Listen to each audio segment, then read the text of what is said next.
मालिक है लोकतंत्र में, आपकी जिद के आगे कौन रुक सकता है। मैं भी यहाँ चला आया, लेकिन मैं आपको भक्त और गुलाम टाइप के बनते देखना चाहता हूँ। जैसे अभी मैं आया तो हमारे साथी कहते हैं वहां चप्पल लेके मत चढ़ो। मैं ये पूछना चाहता हूँ, ये बाबा साहब असली हैं पत्थर के हैं?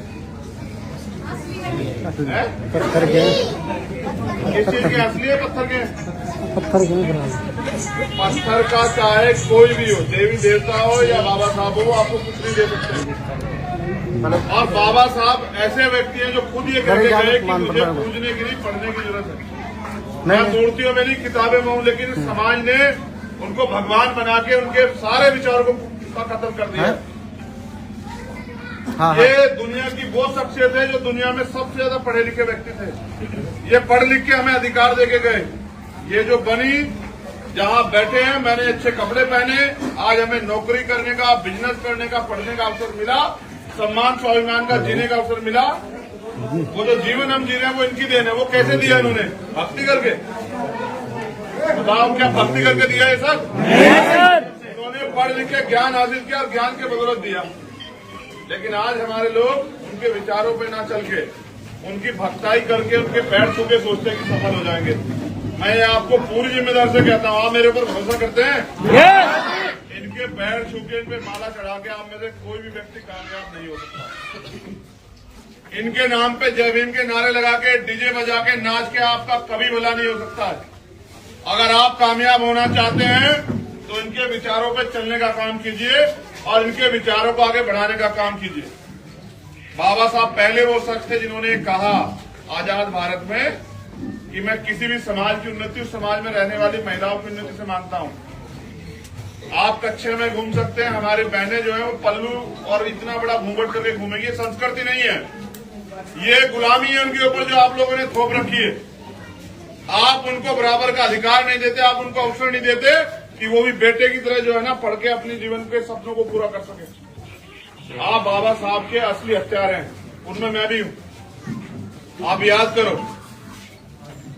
वो गोलमेज कॉन्फ्रेंस में गए हमारे लिए कि मैं अपने बच्चों को और अपने समाज को हक अधिकार दिलाना चाहता हूं। लेकिन आप याद करो कि वो जो हमारे लिए गोलमेज में गए, उनके बच्चे इलाज न मिलने कारण मर गए। ये समाज क्या कर रहा था?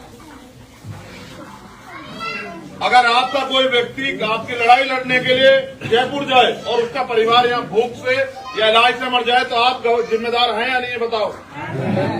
तो जिन रहबरों के हमने जीते जी उनके बच्चों को वो मरे और हम लोग तमाशा देखते रहे, आज उनके जाने के बाद भी उनके विचारों कत्ल कर रहे हैं। मैं आप नौजवानों से कहना चाहता हूं, क्या तो तय करके, मेहनत करके, ज्ञान लेके अपने पैरों पे खड़े होने के लिए तैयार हो जाओ, वरना इतिहास दोहरा रहा है खुद को।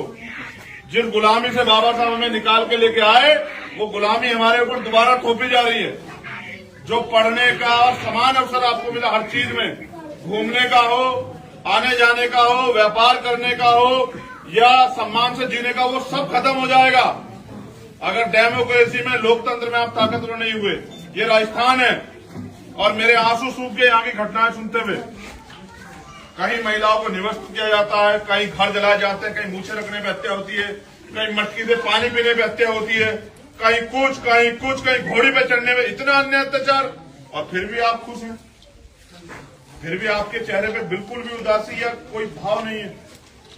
बाबा साहब ने कहा, इन्हीं बाबा साहब की बात कर रहा हूं, तो पत्थर के मैं ओरिजिनल बाबा साहब जो कहा उसकी बात कर रहा हूं कि अगर आप अन्याय सहते सहते मर जाते हैं तो आपकी आने वाली पीढ़ी गुलाम पैदा होगी। अगर आप अन्याय के खिलाफ लड़ते हैं तो आपकी आने वाली पीढ़ी उसका बदला जरूर लेगी। और उन्होंने कहा, अन्याय करने वाले से अन्याय सहने वाला ज्यादा दोषी होता है। अन्याय वो कर रहे हैं और आप अन्याय सह रहे, दोषी बताओ कौन है सबसे ज्यादा?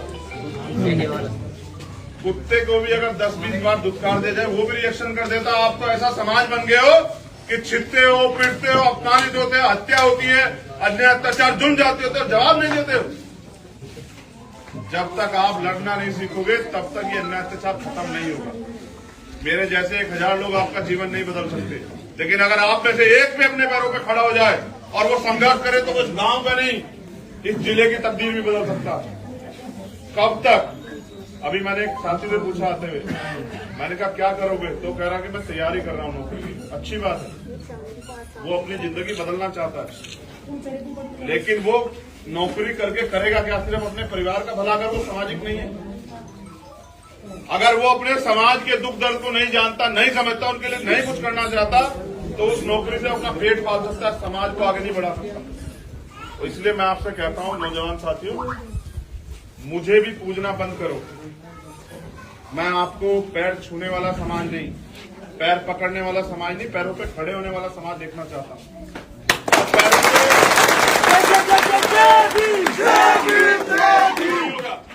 10 मिनट जय भीम के नारे लगाने से भी कुछ नहीं होगा, 10 मिनट बाबा साहब की बात करने से भी कुछ नहीं होगा, और इनके पैर छूने से भी कुछ नहीं होगा। मैं ये कह रहा हूं, जो आपके यहाँ सबसे ज्यादा विद्वान हो, 1 साल के लिए उनको इनके पैरों में बिठा दो, बताओ अगर उसको 1% भी ज्ञान मिल रहा है। लेकिन इनके लिखी एक किताब को पढ़ के देखो तो आपको पता लगेगा कि उनके 4 बच्चे कुर्बान हो गए, उन्होंने भूखे रह के हमारे लिए लड़ाई लड़ी, उनकी पत्नी चली गई, उनका सम्मान चला गया, और उन्होंने कहा 56 में 6 दिसंबर को गए, लेकिन वो 18 मार्च को कहते हैं अपने जाने से कुछ दिन पहले कि मैं इतने अन्याय, इतने अत्याचार, इतने आरोप, इतना अपमान सा कि इस कारवा को यहां तक लेके आए कि आज आप अच्छा जीवन जी रहे हो। अगर आप इसको आगे नहीं ले जा सकते तो उसको पीछे मत जाने देना।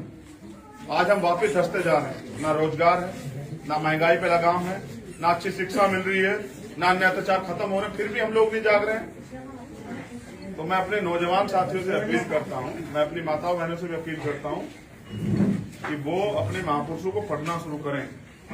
माँ सावित्रीबाई फुले को पढ़ें, माँ रमाबाई को पढ़ें, माँ फातिमा शेख को पढ़ें, माँ झलकारी बाई को पढ़ें, माँ अवंतिका बाई लोधी को पढ़ें। वो अपनी माँओं को, असली माँओं को, नकलियों को तो इतने साल में पढ़ रहे हो, असलियों को पढ़ना शुरू करो, उनके त्याग बलिदान के संघर्ष को पढ़ना शुरू करो। मैं नौजवान साथियों से कहता हूं, अगर वाकई में ही बाबा साहब का के प्रति आपके मन में सम्मान है तो बाबा साहब को पढ़ो तो सही। बाबा साहब चाहते क्या है? क्या बाबा साहब आपको भक्ति कराना चाहते हैं या बाबा साहब आपके हाथ में शक्ति देखना चाहते हैं?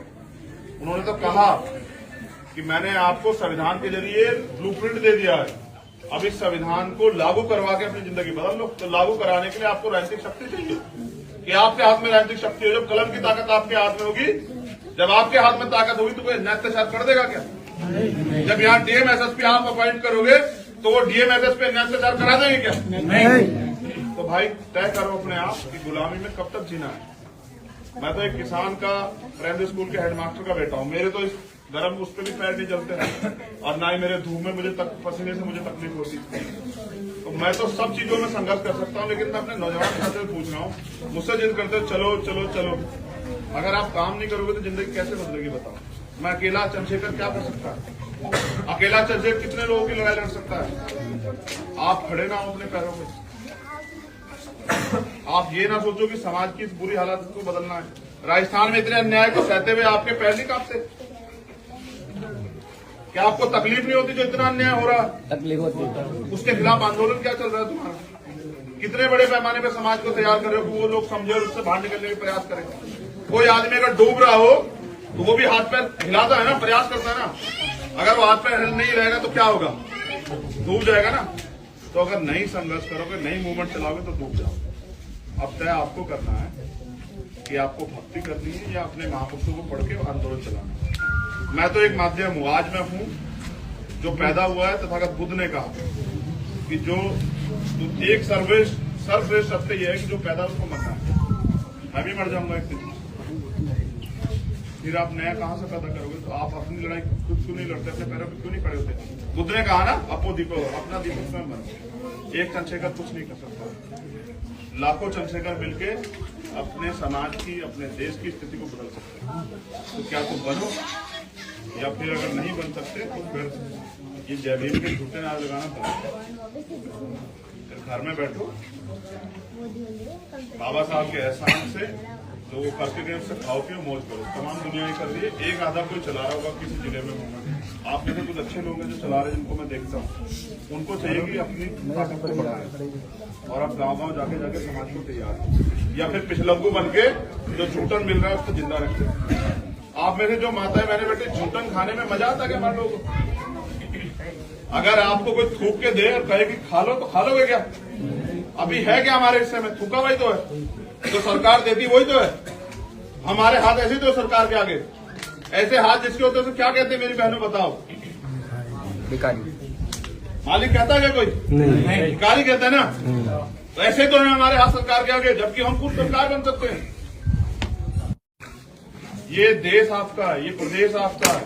बाबा साहब लोकतंत्र बना के चप्पल पहनने वाला आदमी जयपुर में उस गद्दी पे जहां अशोक गहलोत बैठे वहां बैठ सकता है, आपके बीच का व्यक्ति। लेकिन आपको बिठाना नहीं है तो मत बिठाओ यार। आप अपनी ताकत के जरिए उस गद्दी को, जहां अमीर ताकतवर लोग बैठे, अपनी चप्पलों से रोक सकते हैं। क्या तो मैं तो आपसे अपील कर सकता हूं, मैं अपने भाइयों से भी अपील करूंगा। बाबा साहब चले गए चिल्लाते हुए, हम लोग यहीं खड़े रहे ये सोच के कि बाबा साहब ही करेंगे। साहब चले गए चिल्लाते हुए, सोच के हम फिर यहीं खड़े रहे कि साहब ही करेंगे। तो हमारे साथ तो आप ही लोग कुछ तो करो यार। तो धन्यवाद, सबसे ज्यादा धन्यवाद इन माताओं बहनों का जो यहाँ बैठी हैं। मेरा एक वादा आप लोगों से, जो बाबा साहब चाहते हैं ना, अगर मैं 10 साल दिया उसे करके दिखाऊंगा, आप सब लोगों के सहयोग।